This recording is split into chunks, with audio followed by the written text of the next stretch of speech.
오늘 말씀의 제목은 나는 죄인으로서이다. 나는 죄인으로서이다입니다.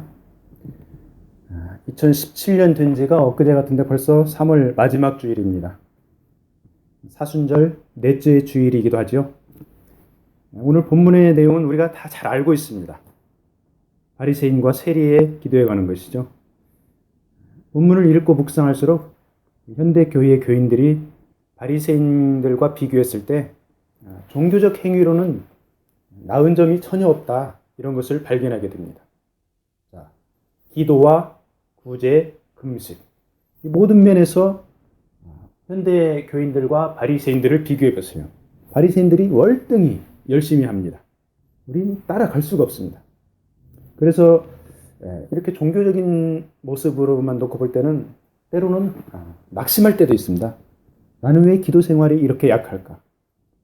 나는 왜 가난한 저들에게 더욱더 베풀어주지 못할까? 나는 왜 금식을 이렇게 제대로 못하며 신앙생활을 할까? 이런 생각들을 해본 적이 있을 것입니다. 그런데 역설적으로 우리의 그러한 연약함을 알고 인정하기 때문에 우리가 주님의 십자가를 더욱더 의지하고 붙들 수가 있는 것입니다. 그래서 우리의 연약한 신앙생활의 모습으로 인해서 우리가 낙심할 필요가 없죠. 우리 자신을 더 알고 하나님 앞에 더 가까이 갈 수 있는 기회로 삼아야 되겠습니다. 오늘은 바리새인과 세리의 기도를 통해서 죄인이 어떻게 의로워지는가, 거기에 대해서 나누어 보도록 하겠습니다. 자, 바리새인과 세리의 기도를 한번 비교를 해보세요. 둘 다 하나님을 부릅니다. 기도의 대상이 하나님이죠. 그리고 둘 다 기도를 시작할 때 나는으로 시작합니다. 그리고 바리새인은 자기 자신의 행위와 다른 사람의 행위를 비교하면서 기도를 합니다. 그런데 세리는 죄를 자백하면서 기도를 합니다. 그리고 바리새인은 유대인들의 그 습관에 따라서 하늘을 쳐다보고 두 손을 이렇게 들고 기도를 했을 것입니다. 근데 세리는 어떻게 했습니까? 하늘을 쳐다보지 못하고 고개를 푹 숙이고 멀리 구석에서 이렇게 기도를 했습니다.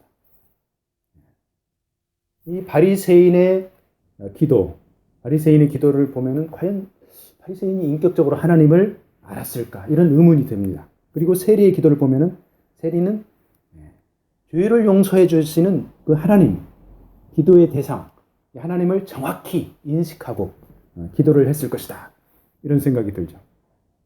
그래서 바리새인과 세리의 가장 큰 차이점은 무엇입니까? 자신을 인식하는 것이죠. 자기 자신을 정확히 압니다. 세리는 나는 죄인입니다. 자기 자신을 압니다. 그렇지만 바리새인은 자기 자신을 인식하지 못합니다. 이게 바로 가장 큰 차이점입니다. 그래서 개인의 죄 문제를 해결해 주시는 분은 오직 하나님이시다, 이거를 세리는 정확히 파악을 하고 있습니다.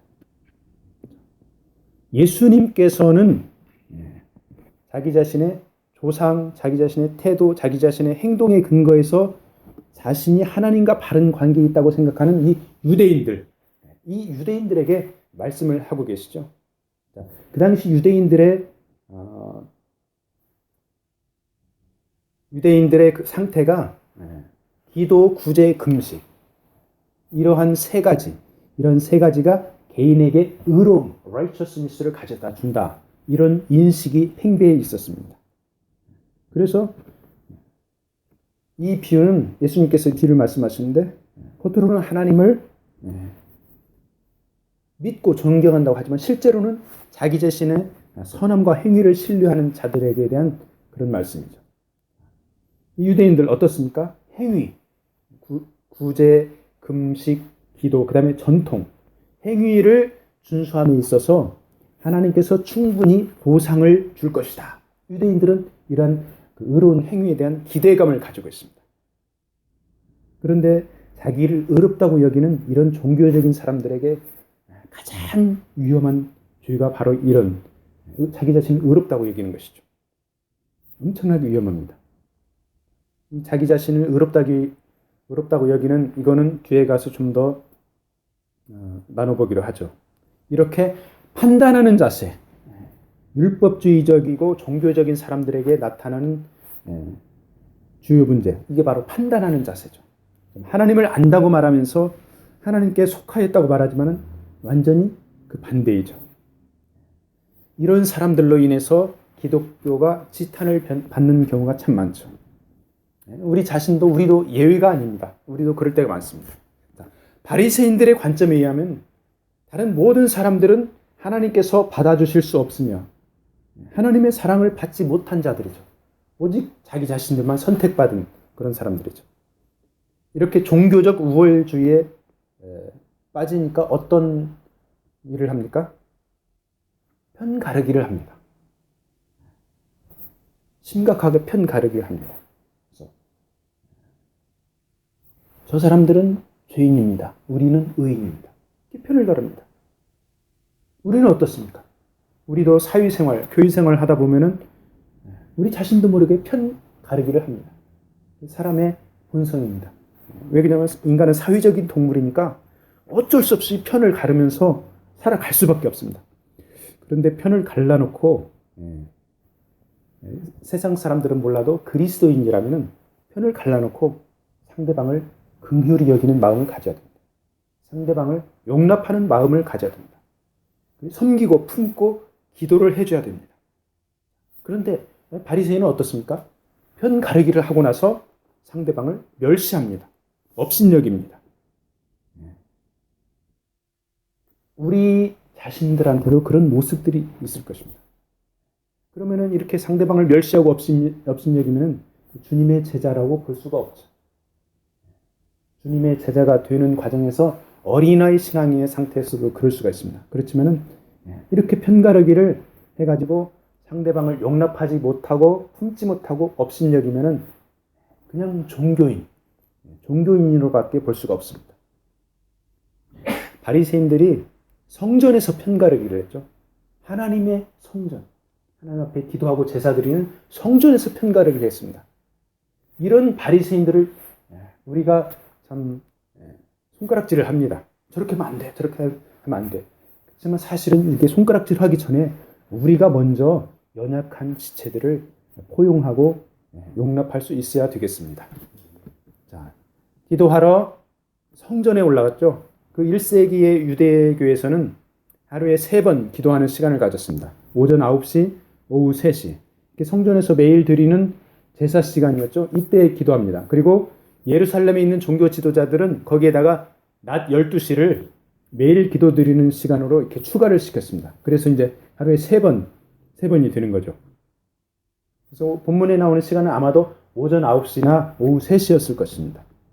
자, 바리새인과 세리. 여기에 나오는 사람은 바리새인도 그렇고 세리도 그렇고 자신의 행위를 돌이켜보면서 하나님 앞에 기도드리고 있었습니다. 자, 세리는 어떤 직업입니까? 그 당시 로마인들, 그 다음에 헤롯에게 돈을 지불하고 그 세리라는 자리를 삽니다. 돈을 주고 샀으니까 어떻게 해야 돼요? 그 돈을 뽑아내야 되겠죠? 그래서 직권 남용의 여지가 상당한 그런 자리였습니다. 그래서 국경도시에서 세금을 걷습니다. 그리고 헤롯에게도 세금을 주고 로마인에게도 세금을 주고 그 나머지는 자기가 이제 착복을 해야 되죠. 세금을 많이 걷어야 로마에도 갖다 주고 그러니까 엄청나게 토색을 많이 했을 것입니다. 그래서 세리라는 직업으로 인해서 모든 종교 행사 및 사회 행사에 있어서 지역의 유대인으로부터 이 세리들은 철저하게 소유를 받았습니다. 따돌림을 받았다는 거죠. 그런데 이 바리새인은 보세요. 나는 다른 사람들 곧 토색 불이 가늠하는 자들과 같지 아니하고 이 세리와도 같지 아니하면 감사하나이다. 하나님 앞에 감사하고 있네요. 토색이라는 것은 돈이나 물건을 강제로 빼앗거나 억지로 달라고 하는 것입니다. 세리의 전통적인 그런 방식이죠. 바리새인의 기도를 가만히 보세요. 상대방을 편가르기 하고 멸시하면서 나는 그러지 않음을 감사합니다. 참 이러한 특이한 감사를 하고 있습니다. 그래서 신앙이 왜곡되면은 하나님 앞에 나아가서도 이렇게 왜곡된 감사를 합니다. 그래서 현대 교인들 우리가 참 이 부분을 반성하고 되돌아야 봐야 될 그런 부분입니다. 이 토색 불이 간음은 사회의 어두운 면을 보여주고 있습니다. 바리새인의 기도, 구제, 금식 서로 대비가 되죠. 바리새인의 기도, 구제, 금식 얼마나 도덕적이고 얼마나 고상합니까? 그런데 바리새인은 자신의 이러한 종교적 행함을 신뢰하고 있었습니다. 하나님보다 자신의 행위를 더 신뢰하고 있었습니다. 그래서 선지자 이사야가 인간의 의로운 행위를 내세워서 구원을 얻으려 하는 일을 하나님 앞에서 더러운 넉마 조각으로 이렇게 말하고 있었습니다. 이것은 우리가 기억을 해야 되죠. 이사야 64장 6절을 제가 읽어드릴게요. 무릇 우리는 다 부정한 자 같아서 우리의 의는 다 더러운 옷 같으며 우리는 다 잎사귀같이 시들머로 우리의 죄악이 바람같이 우리를 몰아가나이다. 사람의 의는, 사람의 righteousness는 하나님의 영광 앞에서 넉마 조각에 불과한데 자신의 의로운 행동을 하나님 앞에서 늘어놓는 이 바리새인, 어쩌면 지식적으로 종교적으로 하나님을 알았을지 몰라도 영광의 하나님을 인격적으로 안다고 할 수가 없습니다. 바리새인들이 그 하나님의 영광을 만분의 1이라도 체험을 했다면 자신이 의롭다고 여기는 행위로 하나님 앞에 나가지 못했습니다. 겸손하게 자신의 처지를 알고 하나님을 찬양을 해야죠. 종교적 행위가 아닌 뉘우치는 마음, 회개하는 마음으로 그리스도이신 예수님과 예수님의 성취하신 그 사역을 믿어서 주님과 인격적인 관계를 가져야 됩니다. 하나님의 은혜, 예수께서 자신을 희생제물로 드리신 죽으심, 이러한 거에 기본이 된 믿음이 바로 죄인의 유일한 소망이 되는 줄로 믿습니다.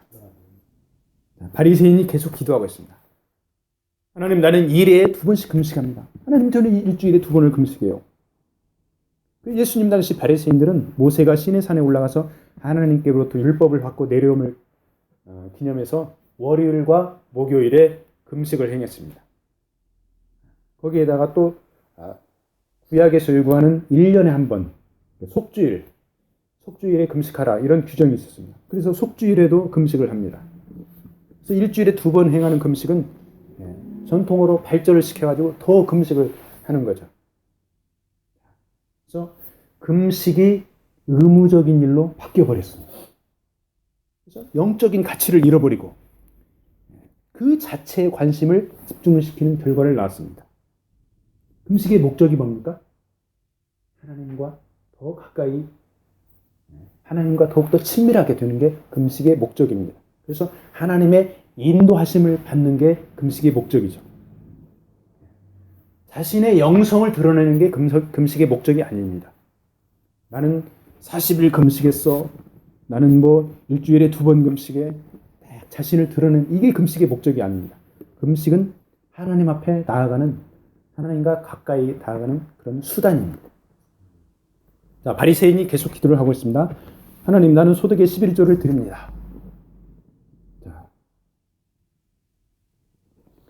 헌신의 행위, 하나님 앞에 헌신의 행위로 11조를 드려야 되는데 자기 의의를 내세우는 걸로 11조를 다 이렇게 이야기를 하고 있죠. 11조 할 때 그래서 마음의 자세가 중요합니다. 자, 바리새인은 하나님의 자비하심이나 은혜가 아니라 자신의 한 일을, 자신의 행위를 의지하죠. 그래서 바리새인을 보세요. 율법에서 요구하는 그 이상을 행합니다. 엄청나게 율법을 지키고 거기에 율법보다 더 많은 것들을 행합니다. 그렇지만 가장 소중한 하나님을 놓치는 그런 우를 범하죠.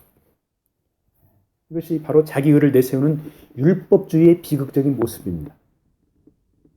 11조를 잘 생각해 보세요. 우리가 11조를 상당 부분 오해하고 있습니다. 말라기서에 11조를 안 하면은 하나님의 심판을 받는다, 이런 말씀이 나와 있죠. 그래서 하나님의 심판이 두려워서 11조를 하는 경우가 있습니다. 우리가 11조 할 때 즐거움으로 감사함으로 해야 되죠. 그 다음에 또 반대로 하나님께서 11절 하면 하나님께서 엄청나게 축복을 부어주신다. 그래서 하나님 자신보다도 축복을 갈구해가지고 하나님 내게 축복 주세요. 하나님 돈 주세요. 하나님 소득 주세요. 이렇게 축복을 더 바라는 어린아이 신앙으로 11조를 할 수가 있습니다. 그래서 극단적으로 하나님의 심판이 무서워서 또는 하나님의 축복만을 바라서 이렇게 11조를 하는 두 가지 자세, 전부 다 11조를 오해를 한 것이죠.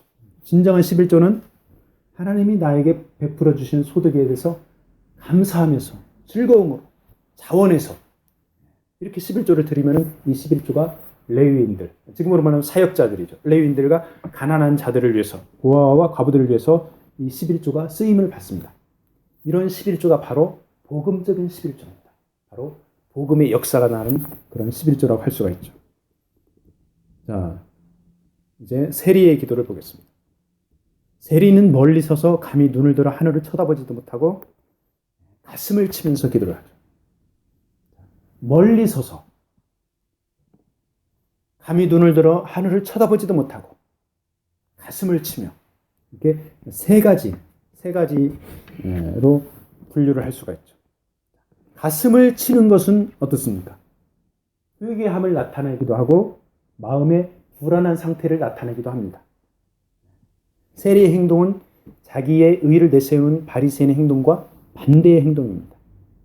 그리고 바리새인은 예배드리는 무리에게서 떨어져 있었는데 아마도 제단 가까이 있었을 것입니다. 근데 세리는 어땠어요?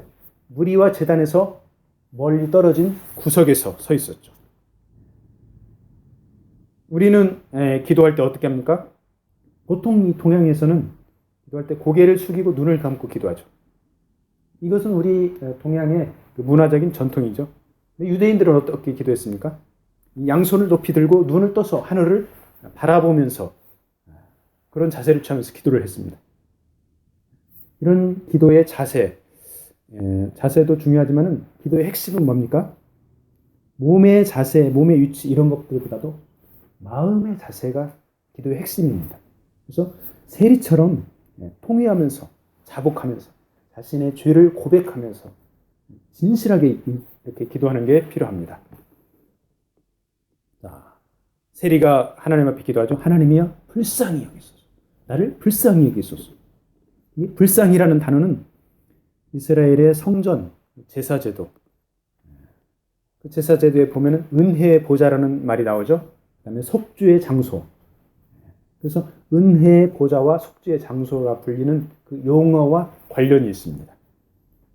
성전에서 어린 양을 희생 제물로 잡아서 드립니다. 거기에 반드시 어린 양의 피가 나옵니다.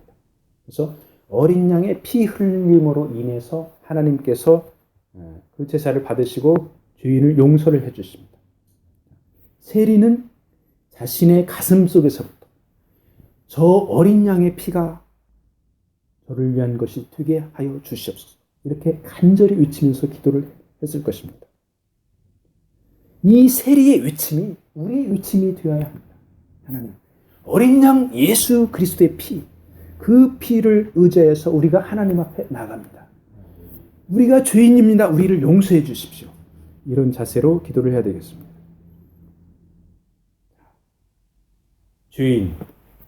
죄인이라고 세리가 고백을 하죠. 나는 죄인이로소이다. 바리새인은 자신의 행하는 모든 일을 인해서 하나님과 자신이 바른 관계에 있다고 생각하는 그런 사람이었죠. 그리고 세리는 자신이 하나님으로부터 멀어져 있음을 알고 하나님 앞에 기도를 했습니다.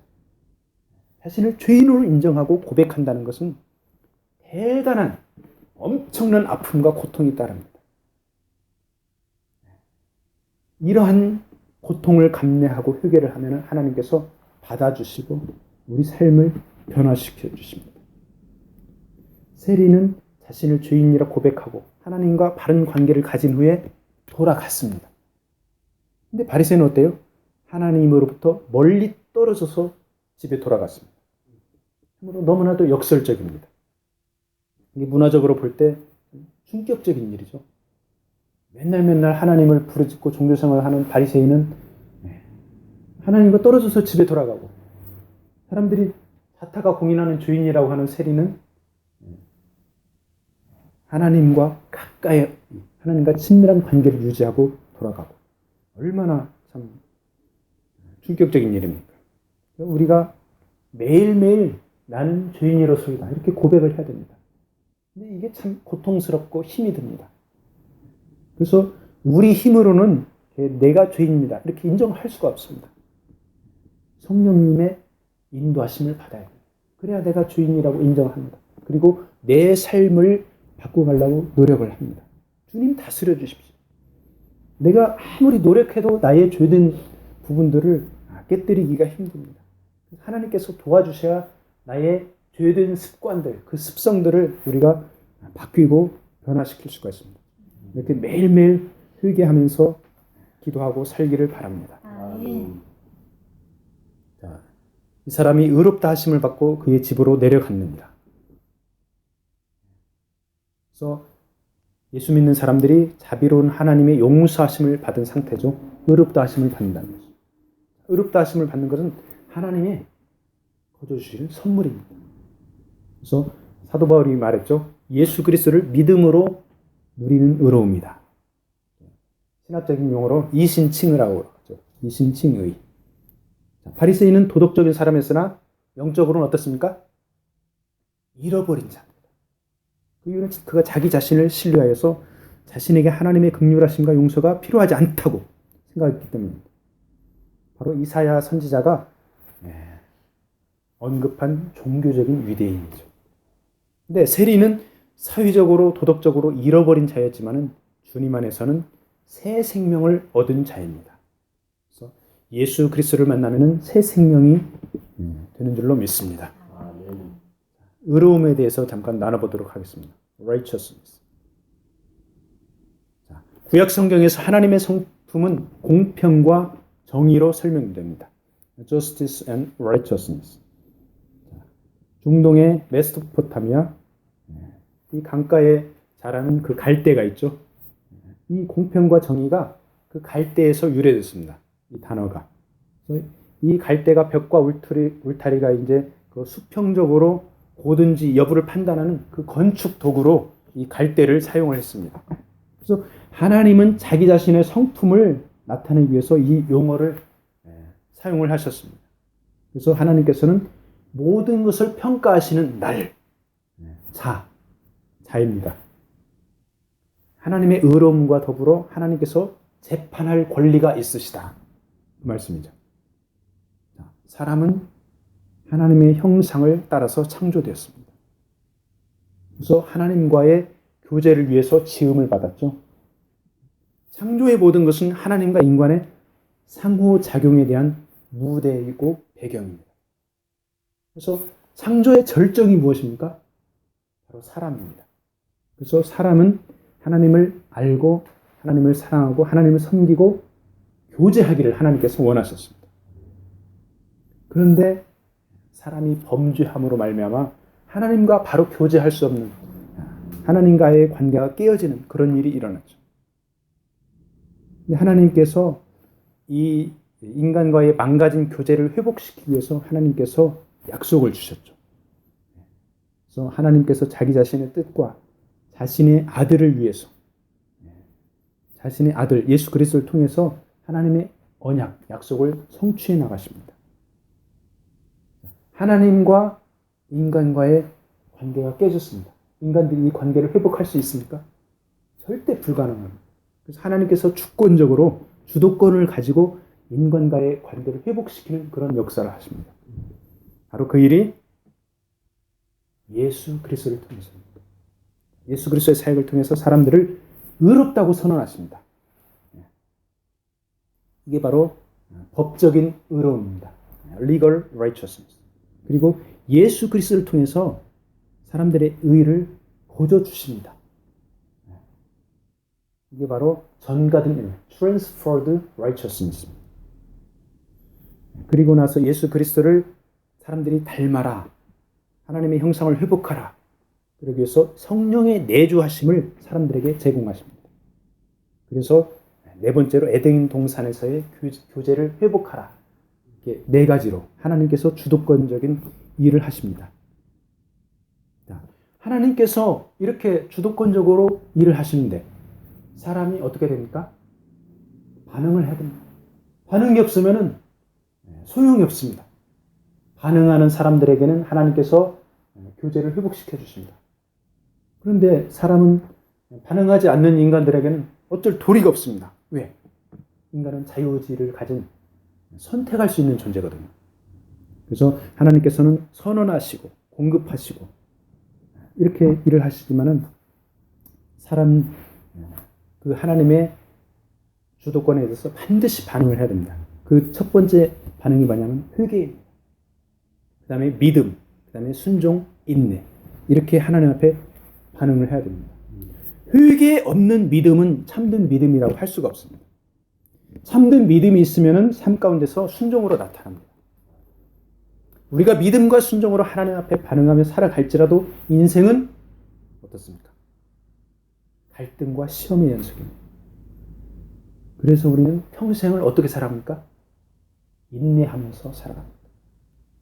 주님의 제자로서 인내하면서 저 천국을 보고 살아갑니다. 이렇게 righteousness는 하나님과 성도들 사이에 언약적이고 상호의 관계적인 행동입니다.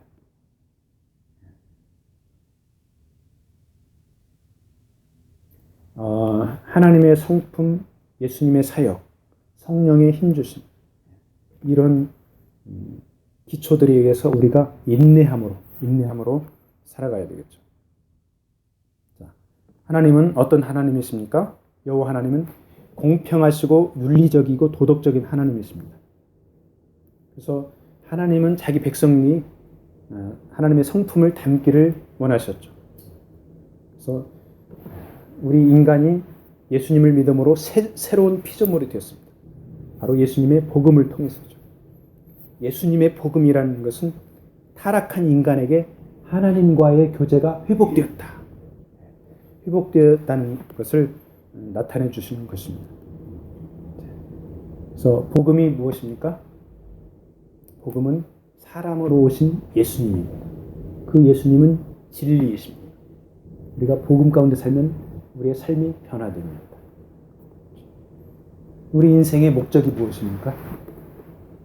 요한복음에서 말씀하고 있죠. 하나님 앞에 가는 것이 인생의 목적입니다. 하나님 앞에 가는 길, 궁극적으로 하나님 앞에 도착하는 인생의 목적입니다. 그는 가는 길이 무엇입니까? 바로 예수 그리스도입니다. 예수께서 길이요 진리요 생명. 그래서 이 길, 예수 그리스도를 말미암지 않고는 하나님, 목적지인 하나님께로 갈 수가 없습니다. 그래서 의로움, 칭의, 의로움은 하나님의 자발적인 행동으로 이루어졌지만 우리가 반드시 예수 그리스도 복음을 믿는 그 성도들의 이 경건함이 있어야 됩니다. 그래서 우리 안에 하나님의 형상과 하나님의 목적이 우리 안에 회복되어져야 합니다. 하나님과의 교제는 구원을 받음으로 회복됩니다. 그렇지만은 삶을 사는 동안 천국 가는 그날까지 계속적으로 우리가 인내하면서 꾸준히 주님을 따라가는 주님의 길을 동행하는 그런 삶을 살아야 됩니다. 오늘 말씀을 마무리하겠습니다. 자기를 높이는 자는 낮아지고 자기를 낮추는 자는 높아지리라. 이사야서 57장 15절의 말씀을 제가 읽어드릴게요.